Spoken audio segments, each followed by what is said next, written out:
We're smack in the middle of summer here in Ohio, and my garden is thriving on the heat and the humidity. This is the time of year when I feel my partnership with this piece of land so keenly. I spent hours and hours tending the soil and the plants, and now they're actually starting to give back. The garden honeymoon is starting to fade into preserving season, which is really exciting. Harvesting produce is so satisfying. I have some really exciting garden news that I can't wait to share with you guys. But first, we want to do a quick update on the garden. We as a family were able to get away for a few days during this garden honeymoon thing before preserving season starts. We just needed some time to chill and to get ready for all the preserving coming up and stuff. We were at a little cabin in the woods and we were able to just relax and enjoy nature, and it was really good. While we were gone, stuff just went nuts in the garden. It feels like everything in here grew like a couple feet in just a few days. First of all, we've got our tomatoes here. They grew like crazy. I think we kind of have mixed feelings about this cattle panel trellis thing. It works good on one side of the tomatoes, but then the other side of them, they're just like all falling down on the ground and stuff. So last night, me and Michelle came out here and we put up another cattle panel.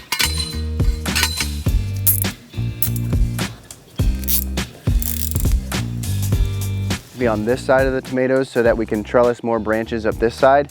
I think that'll work pretty good.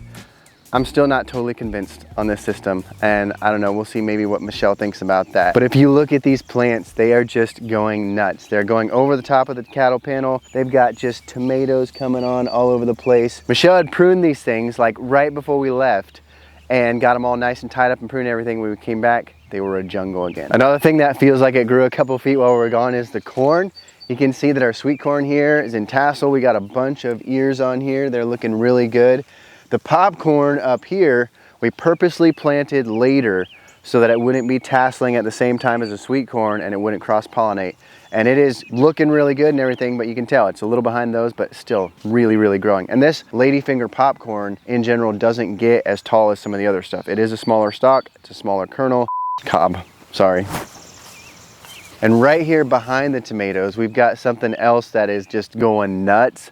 Our asparagus, it's done for the year. We're not harvesting anything, but the plants grow up and we let them grow up and they capture a lot of sunlight that goes into the roots and that really strengthens the plants.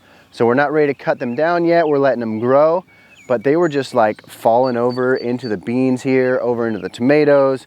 The beans were starting to like climb on them and stuff, and it's becoming a real rat's nest. We stuck a post in each corner of the patch and we put a couple wires around it to really hold these things up here. That's another thing that Michelle and I got done last night.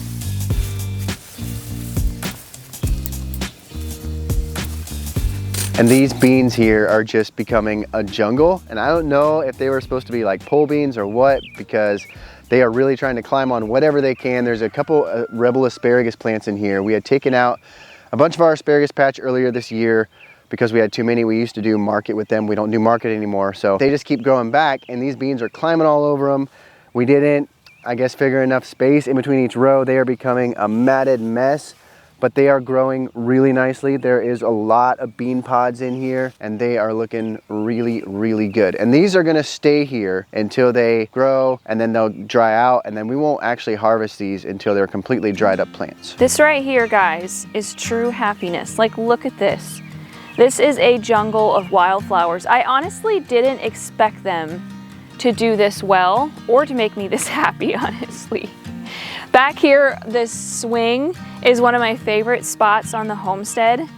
And when I sit there, if I sit there long enough and quietly enough, there's a hummingbird that comes through these wildflowers and it dips into all of the red and pink flowers. It's so cool. There's also butterflies that come in here. Such a really great spot for pollinators. I haven't been picking these wildflowers yet because I'm like, I don't want to destroy the beauty out here, but I do think I should start taking some of them inside so that the plants can get bushier. As for my thoughts on the tomato trellising this year, so I do like the cattle panel because it's making so that my indeterminate tomatoes over here can just like go on and on. Honestly, they could use another cattle panel on top of the first one and they would just like go on into infinity, I think. But I will say it's a lot of work to like keep them tied up and trellised to this one single panel. And I also feel like as I just keep putting them up, I'm like cutting off the airflow in the plant. And I guess to me, it's quite a bit of work. I do love how it looks, and I love how it's probably gonna be pretty easy to pick the tomatoes. But next year, I'm definitely gonna use 2 panels and like sandwich them in between. And then for my determinate tomatoes that don't keep growing up, I will absolutely be putting them into a cage. My white potatoes are doing super good. I'm very pleased with them, all except for these back here. I'm pretty sure these are my Yukon Gold, and I don't know if they're dying a natural death. You can see they're like way more dead than all the others. I just feel like they died really, really fast, and I'm kind of guessing that they're gonna have that virus Y again. I don't know for sure, but I'm not incredibly optimistic.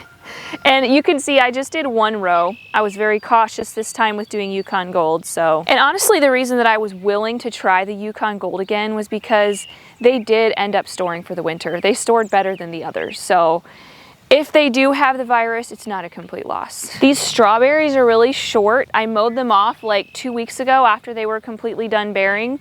The fresh growth that comes out really helps to keep disease down and things like that. As soon as we're done with this little garden tour, we're gonna take you inside and show you how we can the best pickles ever. But before we finish that, I wanna show you a few clips from our getaway last week and tell you about the sponsor of this video, Element. We wanted to get away for just a couple days to rest and just enjoy some nature while the garden is in that honeymoon stage. Came down south to do some hiking and stuff, and of course we brought Element with us. I take Element with me pretty much wherever I go. Element is an electrolyte drink mix that we really love because it has the good minerals in it that we need for our body, but it doesn't have all the other junk in it, like artificial colors, artificial flavors, sugar, fillers, anything like that. It's just the good stuff. Element is used and loved by a lot of professional athletes and a lot of normal moms and dads like you and me.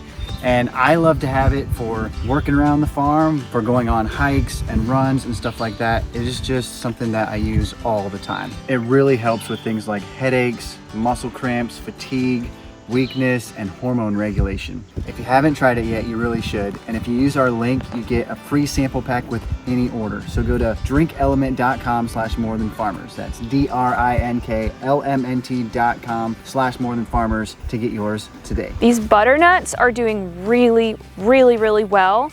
I ended up pulling the nasturtiums that were on the ends because they were attracting aphids, and it was so crazy because after I pulled the nasturtiums out, I saw a reel on Instagram saying that nasturtiums are a trap crop for aphids.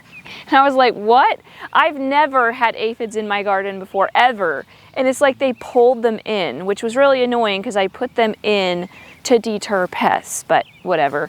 The aphids did spread to some of my squash, and I was really worried, but they're gone now. So I saw ladybugs in here. I'm guessing the ladybugs are feasting. These squash are trellising super nice, but I do think they should have a bigger trellis because like this plant right here is coming from over there. Like it's all the way over. But the other really amazing thing is that there are not many squash eggs. There are not many squash eggs. There are not many squash bug eggs on these plants this year. I've come out here and like picked them off. I just scrape them off with a knife. There are not many this year, and I have not seen many adult squash bugs either. So I have hopes that the trellising is helping. I don't know. My sweet potatoes are doing fantastic. I love how they just like spill out over the side of the raised beds. These here are the new kind of sweet potato that I'm growing. They're definitely like a tall bush variety. They're really, really pretty. Is it like Puerto Rico something, babe? Bush Puerto Rico, maybe.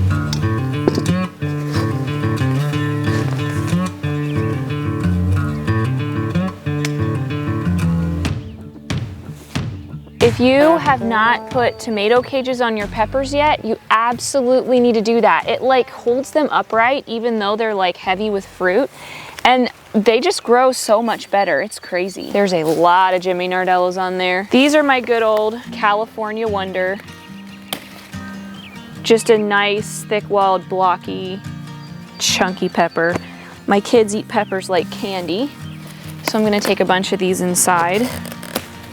If you leave these out, they get red, but we don't feel like waiting. We'll wait for some of them, but I actually have a pepper that's called Big Red, I think. Those are like meant to get red, so we'll let those get red and we'll eat these green. This apron that I'm using is a Joey apron from the Rue company, and I really like it for mornings like this when I'm just coming out and like picking a little bit of this and a little bit of that here and there. Here's my basil. I also really love that this basil is in a cage. I had another basil plant beside it that got broken in a windstorm that didn't have a cage on it. I really do love all the trellising that's going on in my garden this year. The one downside, I guess it's not necessarily a downside because I do love having birds in my garden, but the one downside is that birds sit on top of like all the trellising and they poop on my plants. But that's okay, it really is fine. I like having them in here to eat bugs and things like that. Creating an ecosystem. The more you trim your basil plants and all of your herbs for that matter, the bushier and bigger they will get. The second you see any of them going to seed, you want to for sure trim them back. These here are the last of my red beets. I have been enjoying these greatly. I've been cooking them and peeling them and then dicing them and eating them cold with some olive oil, some vinegar, and feta cheese and herbs. Oh my goodness, it's so good. Even Cody likes it. Before Michelle gets to show you the rest of her garden, I wanted to show off this trellis because it was my idea. This thing is looking so cool. This is like exactly what I imagined, what I envisioned. I just wanted this like fairy tale like trellis to be able to walk through into the garden, and it is so cool. These Lofah plants are going nuts. They are really healthy and strong. They've got a bunch of loofahs on them. This one here is getting pretty big. We kind of planted these on a whim here because we had a little bit of extra space and I wanted to try a trellis, and some subscribers sent us some seeds. So the main point I wanted to grow these loofahs was for the sponge. I haven't even really looked into it that much. It just sounded cool that you can get like a sponge out of it. But I've also heard that you can harvest the smaller ones and eat them like a zucchini or whatever. So maybe we'll try that. This was my garden surprise. My cucumbers are doing amazing. Now I will say they all of a sudden are starting to go downhill. Some of them, it looks like they're dying, and I knew they would because they have the cucumber beetles on them, but they have given me so many cucumbers this year.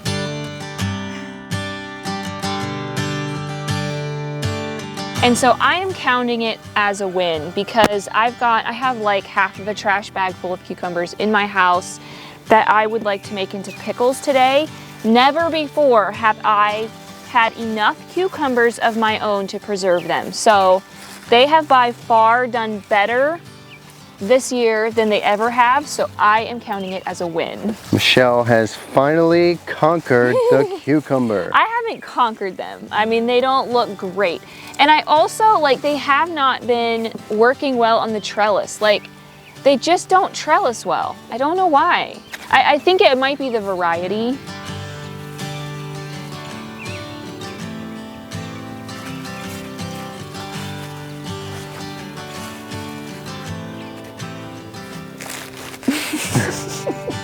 My herb garden is flourishing. I haven't been picking these calendula as often as I should. And so the flowers are getting smaller because I'm not taking off those dead pieces, but I'm still collecting the calendula flowers and the chamomile and the echinacea. I don't have time this morning to get all this stuff because I have to get inside and can pickles and give my kids breakfast. There's lots of chamomile over here that really needs to be picked, and my lavender is starting to flower. Check that out. The raspberries are starting to ripen here and there along the bottom. The kids just pick them and eat them. I'm not actually like coming out here with a bowl to pick them yet, but very soon. I mean, they're definitely coming on. The onions are starting to bend over, which means that I'm gonna have to harvest them soon. I always wait as long as possible because these go in the root cellar, and our root cellar isn't even remotely cool yet. So I don't know what we're gonna do about that. Thankfully, I planted my onions in stages, so they're not all ready. These will definitely take quite a bit longer to finish out, which is cool.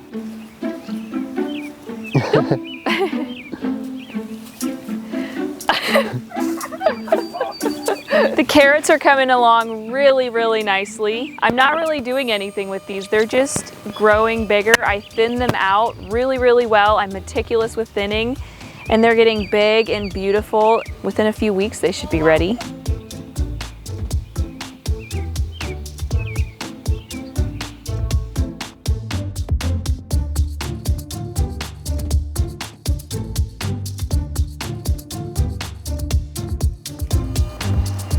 I feel like a proud mother. Like, look at this, guys. Look at all these cucumbers.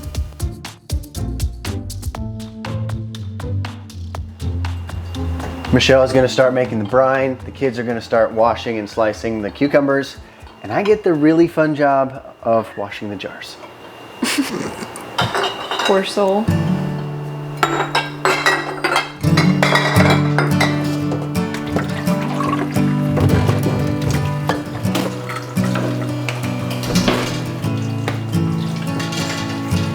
I'm just gonna start with 3 recipes of this brine. I have a feeling I'll have to make more. I don't know if I've ever canned pickles that I haven't had to like make more brine. If you are a beginner to canning pickles is a very good place to start. You about can't go wrong because pickles are very, very acidic. Super easy. You only have to hot water bath can them for like 10 minutes. Very, very simple. These pickles are like a sweet and sour pickle. They're so good, and I keep thinking, oh, next year I'll branch out a little bit. But my family just wants these, and so I just continue to make them. I'm just gonna bring this brine to a rolling boil. You want a really, really hot brine to pour over those cold cucumbers. And then you just put the lids on and hot water bath. Guys, washing dishes is very attractive. If you want the chicks to just come flocking, wash dishes. Whatever. Whether you peel your cucumbers before making them into pickles is totally up to you. While we were on our vacation, some of the cucumbers got bigger than I prefer, but they still make really great pickle spears. So I like to for sure peel the big ones because the skins are often a lot thicker. If they're smaller ones like this, I don't necessarily peel them. Sometimes I'll do like this. You can see how I did it in stripes. That can look kind of pretty on a pickle, so just whatever you want. We are gonna try a little bit of an experiment today. In the past, we've always used the ball canning lids. We've got a few of those left. We're gonna put some of those on just a couple of the jars. Then we're gonna try these others here. We've got some from Superb and 4 Jars. Both of these brands reached out to us, gave us these lids to try, and so we wanna give them a try. They look like really good lids. I will say right up front that 4 Jars is an American-based company, but the lids are made in China. So I think that's a con for those right off the bat, but they do look like really good lids. The Superb lids are made in USA. I met the people that run the company, really like them. They actually were one of the sponsors of the Food Independence Summit, and we had a lot of fun there and everything, and I trust them as far as I know. But we're gonna give them a try before we endorse any of these. I've also looked at the thickness of these Superb ones versus some of the others, and these are definitely thicker. But that doesn't necessarily mean that they're going to seal better. We're gonna do a trial run with all of these on these pickles and probably more as we go along in the canning season. Keep trying different ones out and see how they work. In any case, I think that any one of these that you use is gonna work. Just which ones are the best or which ones are our favorite is yet to be decided. We grow and preserve most of our own food, so while I definitely still shop at the grocery store, I don't have to nerd out over ingredient lists as much as some people. We went on a short getaway this past week, and it really got me thinking a lot about how Americans do food. Have you ever stopped to imagine what the world would be like if everyone just ate real food? Can you imagine what it would be like to walk past an ice cream truck on the side of the road and just know that everything in the menu is going to be a whole food, it's going to be chemical free? Can you imagine not having to explain to your 3-year-old why the Superman ice cream isn't the greatest option? Can you imagine what it would be like if the food industry was content with the true colors of food, like no need to add red 40 to a strawberry popsicle because strawberries are actually red? What if all the slushies were just made from frozen raspberries, ice cubes, and honey pureed in a blender? And also, like, what if the ice cream was simply cream, sugar, eggs, and vanilla? Just so simple. If you've never stopped and let yourself dream of a world like this, I would encourage you to take a minute to do that. And don't get depressed. This exercise has nothing to do with trying to prove that our world is going to hell in a handbasket. The fruits of negative thinking like that are fear, depression, and unhealthy anger. I've been there, and there's literally no point. What I'm trying to get at is this. The only way you'll ever be able to affect positive change in the world is if you're willing to let your mind imagine what a positive world would look like. Hope is such a powerful, underrated thing. I like to really pack the cucumbers into the jars because if you don't, it'll take a lot of brine And it's not like they're gonna be drinking this brine. And so it feels really wasteful to throw away like half a quart of brine. So I really pack in the cucumbers.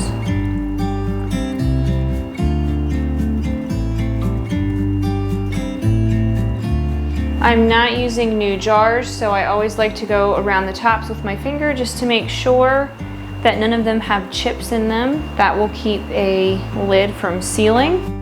On the first 2 days of our getaway, I was really frustrated with the food options in the tiny town that we were staying in. I was so annoyed that I couldn't just drive to town, in a small town, and support a local business without pumping my kids full of food dyes, corn syrup, and seed oils.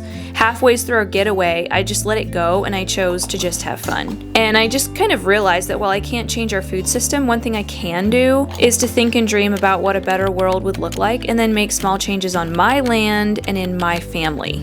So for all canning jars, you don't want to make them too tight or they won't seal, but especially for the Superb ones, as soon as you feel them touch, you want to just do a tiny bit more. You don't want to make these too tight or they won't seal. Another thing that I realize every summer is that it's okay for my summer goals and ideals to look a little different than my winter goals and ideals. In the summertime, we're going away so much more. We're attending parties, picnics, camping trips, and whether I like it or not, junk food is just always there.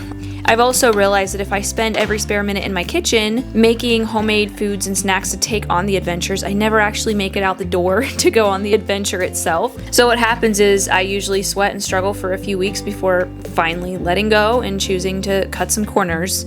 I buy the healthiest snacks that I can find at our local grocery store and also Thrive Market, and then I just enjoy our outings to the fullest.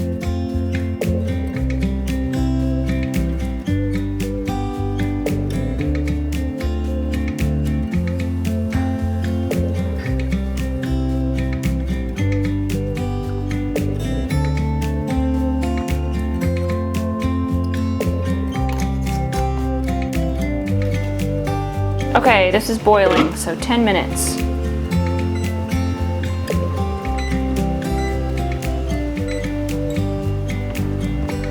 I finally got myself a second canner. I should have done this a long time ago. I just always was like, not this year. But finally, I just decided it's time. Our family is eating more food, so I got 2 canners now instead of just 1. To try to cut back on time with canning, and now this one and this one, they won't both fit on my new stove. I have another burner that I'm gonna put out in my laundry room and we'll just do it out there.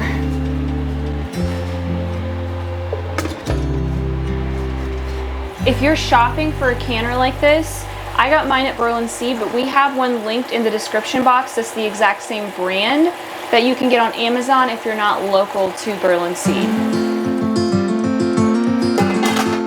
Going on adventures and spending quality time with my family is incredibly healthy and nourishing for our bodies just as much, if not more, than the foods that we're putting into our bodies.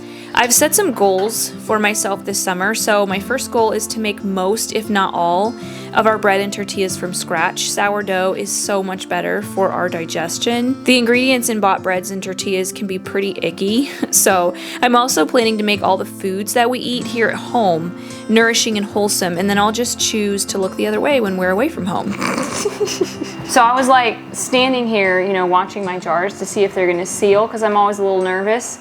And all of a sudden this one up here goes like boom, and like the whole jar shifted. It sealed so hard. It's hilarious. It's one of the Superb ones.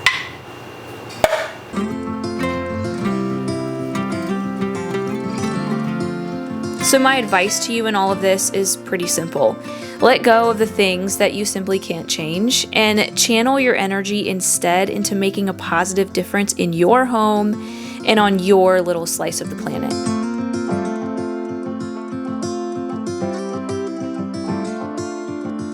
It is the next morning and I'm just checking to make sure that all of our pickle jars sealed, and they did. Every single one of these sealed. So as for Ball, 4 jars, and Superb, I don't know, I guess we'll see. I always take the rings off of my canned jars before I take them to the basement, then I can just reuse the rings for the next batch of canning that I do.